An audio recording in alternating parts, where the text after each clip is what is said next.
பரிசுத்தம் தந்து விட்டார், என் வாழ்க்கையை உயர்த்தி விட்டார். வார்த்தையால சொன்னதெல்லாம் என் கண்களில் காணச் செய்தார்.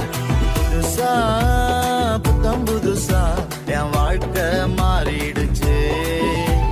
புதுசா புத்தம் புதுசா என் உலகமே மாறிடுச்சு. திறந்த வாசல்ல என் முன்னே வச்சீங்க, தடையில்லாமல் பிரவேசிக்க உதவி செஞ்சீங்க. சின்னவன் என்ன பெருக செஞ்சீங்க, நான் நினைச்சு கூட பார்க்காத வாழ்க்கை தந்தீங்க. நன்றி நன்றி நன்றி தேவா, நன்றி நன்றி இயேசு ராஜா. நன்றி நன்றி நன்றி தேவா, உங்க கிரியைகளில் மகிழ்கிறோம் நாதா. நன்றி நன்றி நன்றி தேவா, நன்றி நன்றி இயேசு ராஜா.